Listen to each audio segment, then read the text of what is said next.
Habang siya'y nagsisinungaling at nagkakaila, may negosasyong pangkapayapaan. Palaging layunin ni Vladimir Putin na kumbinsihin ang mga kaalyado ng Ukraine sa kanluran na ang suporta sa bansa ay parang pagtaya sa talo.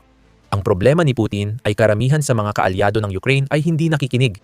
Isa ang United Kingdom sa mga kaalyado. Imbes na maniwala kay Putin, mas tinutulungan pa ng bansa ang Ukraine sa kanilang laban. Malapit na itong gumawa ng hakbang na sisira sa taon ni Putin. Ang United Kingdom ay gumagawa ng isang mahalagang bagay para sa Ukraine, isang sandatang hindi pa nakikita noon na maaaring maging malaking pagbabago sa digmaan. Bakit? Dahil ang sandatang ito ay isang ballistic missile ayon sa Kyiv Post. Sa isang artikulo noong Enero 12 nagbigay ng update ang United Kingdom tungkol sa isang inisyatiba na tinawag na Project Nightfall.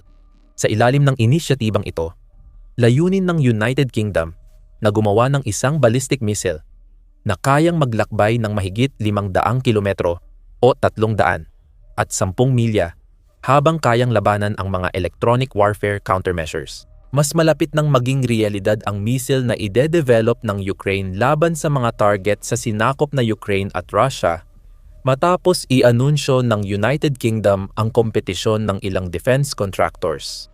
Ang mananalo ay mapapatunayang kayang gawin ang missile at makakakuha ng pahintulot at malaking pondo para simulan ang produksyon. Ayon kay Luke Pollard, Ministro ng Depensa ng United Kingdom, layunin ng United Kingdom Ministry of Defense na makahanap ng 3 development teams. Lahat ay makakakuha ng sa 9 milyon, tinatayang 12 milyon, na kontrata para magdisenyo, bumuo, at maghatid ng unang 3 missiles sa Project Nightfall sa susunod na 12 buwan para sa paunang pagsubok. Kung magtagumpay ang isa sa 3 teams, kukunin sila para gumawa ng 10 missiles bawat buwan. Sa isang magkasanib na pahayag na inilabas kasama ang kalihim ng Estado ng United Kingdom, si John Healey, kinumpirma rin ni Pollard na marami sa mga missiles na ito ay mapupunta sa kamay ng Ukraine. Bagaman ang kanilang pagbuo ay makakaapekto rin sa hinaharap ng sandatahang lakas ng United Kingdom. Ang Nightfall ay proyekto para sa mabilis na prototyping, spiral development, electronic warfare resilience, at pagpapabilis ng produksyon ng kagamitan sa United Kingdom ayon sa pahayag. Habang layunin nitong suportahan ang Ukraine, magiging gabay din ang Nightfall sa mga susunod na United Kingdom Armed Forces na long-range strike project ayon sa dalawa. Matagal nang kilala ang Project Nightfall.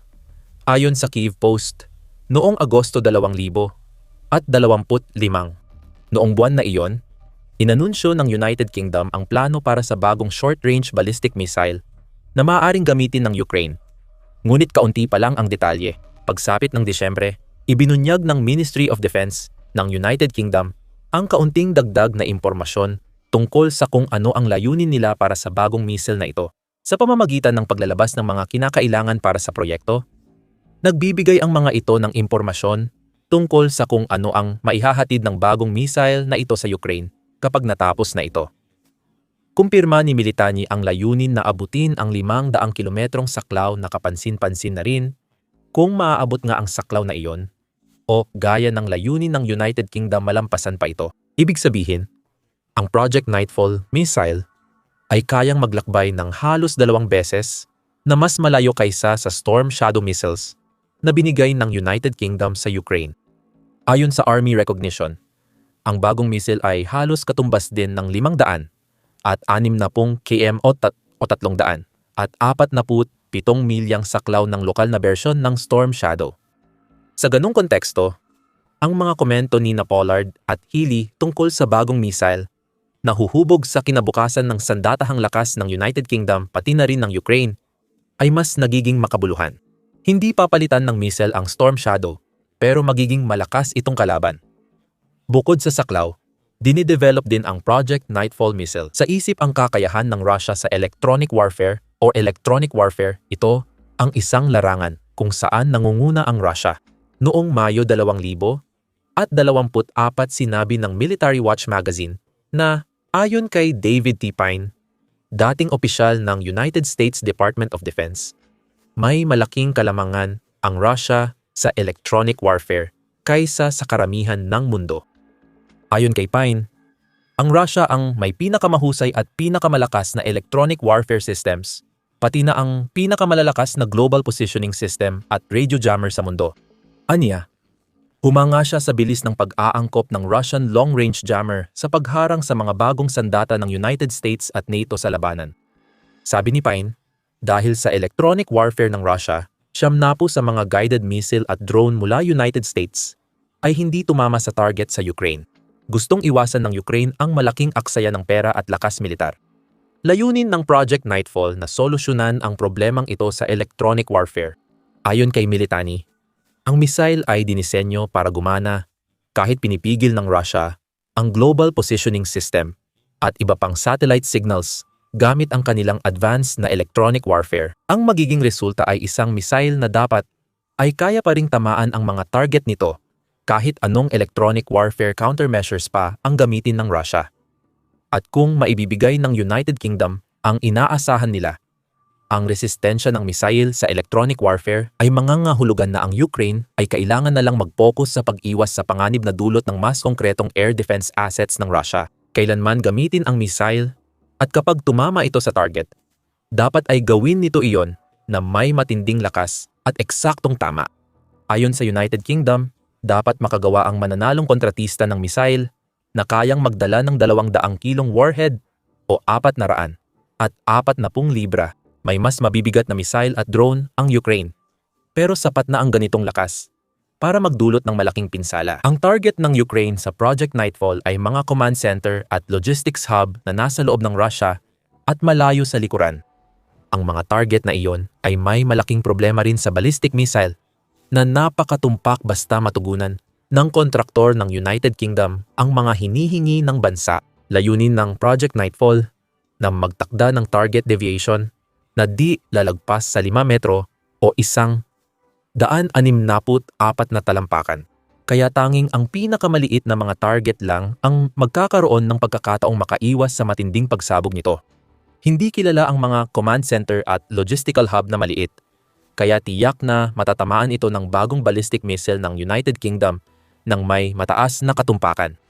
Dagdag pa rito, nais ng United Kingdom na maging mabilis at matibay ang bagong missile, sa ere man o sa lupa. Gusto ng United Kingdom na ilunsad ang Project Nightfall gamit ang mga mobile na sasakyan. Papayagan ang Ukraine na magpaputok ng mga bagong missiles ng sunod-sunod bago umalis at lumipat sa ibang lokasyon. Tinawag ito ng The Express na shoot and scoot tactic. Isang estratehiyang matagumpay na ginamit ng Ukraine laban sa Russia. Ang ideya ay gumamit ng mobile na plataporma sa pag-atake. Pagkatapos ng misyon, agad silang umaalis kaya hindi nakakaganti ng atake ang Russia. Maaaring lusubin ng Russia ang mga dating kinalagyan ng mga plataporma, pero pagdating nila, wala na silang madadatnan kundi bakanting lupa. Iyan ang gusto ng United Kingdom para sa Project Nightfall. At kapag natapos na ang ballistic missile, ang ganitong uri ng mobilidad ay maaaring maging dahilan para ito ang maging isa sa pinakamalalakas na sandata ng Ukraine sa kanilang arsenal. Gayunpaman, may ilang babala. Una, hindi ang Project Nightfall ang pinakamurang sandata. Ang bawat missile ay nagkakahalaga ng kalay 800,000 o siyam 1.07 milyon, halos kapareho ng presyo ng Storm Shadow missile ng United Kingdom. Hindi pa rin tiyak kung idodonate ng United Kingdom ang Project Nightfall missile sa Ukraine o bibilhin ito ng Ukraine mula sa United Kingdom. Kahit ano pa, ang paggawa ng 10 missile bawat buwan ay 120 lang kada taon. Dapat maging maingat ang Ukraine sa pagpili ng target para masulit ang bagong missile, lalo na't mukhang mag-iiwan din ang United Kingdom ng ilan para sa kanila. Ang ikalawang babala, nasa maagang development pa lang ang Project Nightfall, kaya maaring abutin pa ng ilang buwan o higit 1 taon bago makarating ang missile sa Ukraine. Sa ulat nito, binanggit ng Kyiv Post ang posibilidad na maaaring maging operational ang Project Nightfall pagsapit ng huling bahagi ng 2026 kahit na ang iba pang petsang binanggit nila ay tila sumasalungat sa pahiwatig na iyon. Ang Ministry of Defense ng United Kingdom ay nagtakda ng 12 buwan na deadline para sa test firing. Ibig sabihin, sa katapusan ng 2026 pa lang sisimulan ang pagsubok sa missile. Depende iyon sa kung gaano kabilis gumalaw ang tatlong napiling kontratista. Siyempre, Nakadepende rin ito sa bilis ng pagkilos ng Ministry of Defense. Ayon sa Kyiv Post, itinakda ng ministeryo ang Pebrero 9 bilang deadline para sa mga proposal ng interesadong kontratista sa proyekto. Sinabi rin ng ministeryo na layunin nilang igawad ang 3 development contract sa Marso 2025. Ang layuning igawad ay malayo sa siguradong igagawad, na nagpapahiwatig na binibigyan na ng Ministry of Defense ang sarili nito ng puwang para sa posibleng mga pagkaantala. Pero kung magiging maayos ang lahat ayon sa plano, makikilahok ang Project Nightfall sa mga flight test sa unang bahagi ng Enero 2027. At sana bago pa man iyon, maaari na rin itong maging ganap na operasyonal sa panahong iyon. Mukhang hindi pa darating ang sandatang ito sa Ukraine hanggang 2027, maliban na lang kung may pambihirang mangyari habang ginagawa ito. Maaaring matagalan bago ilabas ng United Kingdom ang kinatatakutan ni Putin. Pero kapag nangyari iyon, mahalaga ito para sa Ukraine at Russia dahil sa Project Nightfall. Ang una ay ang proyektong Nightfall ay isang ballistic missile. Ibig sabihin ay makakatulong ito kahit papaano sa Ukraine na mapantayan ang laban sa ballistic missile strike laban sa Russia. Mahusay na gamit ng Russia ang cruise at ballistic missiles laban sa Ukraine. Binibigyang diin ng Center for Strategic and International Studies or Center for Strategic and International Studies na tumaas ng husto ang paggamit ng Russia ng mga missile at drone simula nang magsimula ang tinatawag na espesyal na operasyong militar ni Putin. Sa unang 2.5 taon ng labanan, ang mga missile at drone attack ng Russia ay regular pero maliit lang. Noong Agosto 2024 lang nalampasan ng Russia ang 200 projectile na inilunsad sa Ukraine sa isang araw. Simula noon, naging pinakamababang sukatan na lang ang 200. Pagdating sa mga pag-atake ng Russia, gamit ang mga missile at drone. Sa unang kalahati ng 2025, napakadali nilang pinataas ang bilang ng mga pag-ataking ito. Umaabot sa average na 400 hanggang 450. At minsan ay lumalagpas pa sa 500 drone at missile na pinapaputok sa Ukraine sa loob lamang ng isang araw. Ayon sa Center for Strategic and International Studies, humupa ang tensyon noong Agosto 2025 bago muling pinaigting ng Russia ang air campaign. Ngayon, kadalasang may 600 o higit pang projectile ang bawat drone at missile attack ng Russia. Ayon sa parehong outlet, Oktubre 2025 ang isa sa pinakamalupit na buwan ng Russia sa mga pag-atake mula sa himpapawid. Napansin niyang naglunsad ang puwersa ni Putin ng 5,000 at 300 Shahid-type na drone, 74 cruise missile at 148 ballistic missile laban sa Ukraine sa buwang iyon. Bagamat lahat ng proyekto ay maaring makasama, ang huli ang nagdudulot ng pinakamalaking problema sa Ukraine. Makapangyarihan ang mga ballistic missile at dahil mabilis ang mga ito at bumibiyahe sa isang arko papunta sa kanilang mga target, napakahirap nilang saluhin o harangin. Maraming ganitong missile ang Russia at tinalakay ni Bloomberg ang ilan sa isang artikulo noong Enero 9. Ang Iskander-M ng Russia ay tila pinakakatulad sa Project Nightfall missile dahil pareho silang may 500 km na saklaw at ikinokonsidera bilang short-range ballistic missile. Madalas itong gamitin ng Russia sa mga nakamamatay na pag-atake sa Ukraine.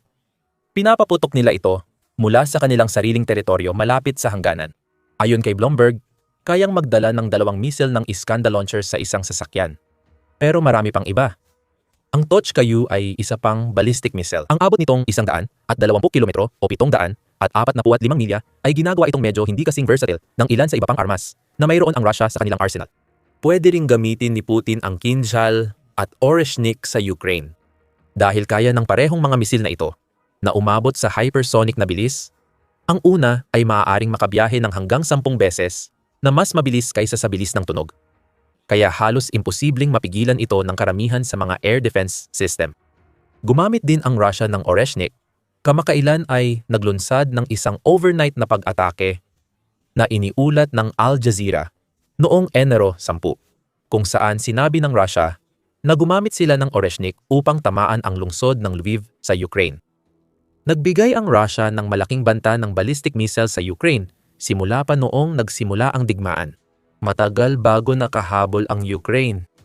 Patuloy na humahabol ang Ukraine at karamihan sa ballistic missile threat nito ay galing sa mga missile mula sa kanluraning kaalyado. Binanggit sa artikulo ng Bloomberg na nabanggit natin kanina ang parehong Storm Shadow at ATACMS. Ang Storm Shadow ay galing sa United Kingdom o mula sa Pransya na kilala rin sa alternatibong pangalan na Scalp. Ang ATACMS mula Estados Unidos ay limitado rin ang bilang na ibinibigay sa Ukraine at may kondisyon pa. Tatalakayin natin ito mamaya. Tungkol naman sa sariling ballistic missiles ng Ukraine, meron sila, pero ngayon lang sila nagsisimulang lumabas. Ayon sa Kyiv Post, may ilang Tochka-U ballistic missiles ang Ukraine, mga sandata mula Soviet era na naiwan matapos bumagsak ang Soviet Union. Gayunpaman, dahil sa maikling abot ng mga missile na ito, nagiging kapaki-pakinabang lang talaga sila sa Ukraine para sa mga pag-atake sa mga teritoryong malapit sa hangganan o sa likod ng mga Ruso sa mga sinakop na bahagi ng Ukraine. Sa loob ng bansa, mas nagtuon ng pansin ang Ukraine sa paggawa ng mga drone kaysa sa paggawa ng ballistic missiles. Bagamat unti-unti na rin itong nagbabago, gumagawa ang Ukraine ng ballistic missiles na HRIM-2 o SAPSAN at ngayon pa lang nila ito ginagamit. Sa katunayan, pinaniniwala ang unang ginamit ang SAPSAN noong kalagitnaan ng Disyembre 2025 gaya ng malalaman mo kung papanoodin mo ang aming video tungkol sa posibleng paggamit ng missile at kung ano ang naibibigay nito sa Ukraine. Ipinapahiwatig ng Project Nightfall ang pagdating ng panibagong Western ballistic missile sa Ukraine. Missile ito mula United Kingdom, siguradong mas ikatutuwa ng Ukraine kaysa sa mula United States. Bakit kaya? Isa pa sa mga dahilan kung bakit napakahalaga ng Project Nightfall para sa Ukraine ay dahil makakatulong ang missile na ito para hindi umasa ang Ukraine sa United States pagdating sa kanilang mga ballistic missile stockpiles. Ayon sa Kyiv Post, magde-develop ang Britain ng bagong tactical ballistic missile. Ito ang simula ng kanilang ulat tungkol sa bagong ballistic missile ng United Kingdom. Kapag operational na ito, maaaring sa dulo ng 2026, mabibigyan muli ang mga tagaplano ng strike ng Ukraine ng kakayahang tamaan ang mga protektadong target sa Russia gamit ang precision-guided munitions. Mahalaga rito ang pagbabalik ng kakayahan ng mga tagaplano ng strike ng Ukraine na tamaan ang mga protektadong target sa Russia, na technical ay kaya na nilang gawin. Ang mga ATACMS missile na ibinigay ng United States ay nagpapahintulot sa Ukraine na sirain ang mga uri ng target na gusto nitong tamaan gamit ang Project Nightfall sa loob ng Russia. Bago pa maupo si Donald Trump bilang United States President, sinimulan na ng Ukraine gamitin ang mga missile na ito. Matapos ang matagal na paghintay, pinayagan ni dating Pangulong Joe Biden ang Ukraine na gamitin ang ATACMS sa Russia noong Nobyembre 2024. Hindi nag-aksaya ng oras ang Ukraine sa pagkuha ng pagkakataong ito nang tamaan nila ang isang air defense system at isang air defense base sa rehiyon ng Kursk sa Russia. Ilang araw lang matapos ang anunsyo ni Biden. Kung nasunod ang Ukraine, sana ATACMS ang isa sa pinakamahalaga nitong sandata sa 2025 pero hindi ito nangyari. Nang maupo si Trump bilang United States President, naging mas mapagkasundo at minsan simpatetiko ang White House kay Putin. Pinilit ni Trump si Pangulong Zelensky ng Ukraine na pumirma ng kasunduang pangkapayapaan. Gayunpaman, nalaman lang namin noong Agosto 2025 na kabilang sa pressure tactics ang pagbabawal sa Ukraine na gamitin ang lahat ng United States long-range missiles laban sa mga target sa Russia. Ayon sa The Guardian, ipinatupad na ang pagbabawal noong late spring 2025 at may bagong proseso ang United States kung saan kailangang humiling ang Ukraine para magamit ang ATACMS. Binigyan din ng sistemang iyon si kalihim ng depensa ng United States na si Pete Hegseth ng huling pahintulot kung maaaring gamitin ng Ukraine ang ATACMS sa loob ng Russia o hindi. Noong Agosto, wala pang matagumpay na kahilingan ang Ukraine. Nagbago ang sitwasyon matapos ipatupad ang bagong sistema sa huling bahagi ng 2025. Nobyembre 18 iniulat ng Kiev Independent na kinumpirma ng Ukraine ang paggamit ng ATACMS laban sa target sa loob ng Russia. Halos isang taon matapos aprubahan ni Biden, inalis na ng United States ang ban sa paggamit ng ATACMS. Pero hindi alam ng Ukraine kung gaano ito tatagal. At iyan ang problema sa ATACMS. Alam ng Ukraine na magagamit lang nila ang missile kapag pumayag ang United States, kahit gaano ito kapakinabang. Pwedeng magbago ang politika kahit kailan, tulad ng ilang beses nang nangyari mula nang maupo si Trump. Maaaring payagan ng United States ang paggamit ng ATACMS, pero bigla rin nila itong ipagbawal. Layunin ng Project Nightfall na matiyak na magpapatuloy ang Ukraine sa long-range ballistic missile attacks, anuman ang relasyon nito sa United States anumang oras. Binanggit ng United Kingdom na layunin ng Nightfall na bigyan ang Ukraine ng makapangyarihan at abot-kayang opsyon para sa long-range na pag-atake sa kaunting dayuhang export controls at mas kaunting mga kontrol sa pag-export. Mas nagkakaroon ng kakayahan ang Ukraine na gamitin ang Nightfall para sa tunay nitong layunin. Hindi na nakapagtataka kung bakit takot si Putin sa bagong sandata ng United Kingdom. Tinitiyak nito na magagamit ng Ukraine ang deep strike strategy gamit ang ballistic missile nang hindi umaasa sa desisyon ng United States government. Kahit walang takip ng gabi, napatunayan na ng Ukraine na kaya nitong saktan ang Russia mula sa malayo gamit ang sarili nitong mga drone at missile. Ginawa nila iyon bilang tugon sa pag-atake ng Russia sa Oreshnik na nabanggit natin kanina. Ang matinding paghihiganti ng Ukraine ay agad, malawak, at mapanira. Alamin ang lahat dito sa aming video. Kung nagustuhan mo, mag-subscribe sa The Military Show para sa updates sa mga bagong sandata ng kanluran para sa Ukraine. Salamat sa panonood.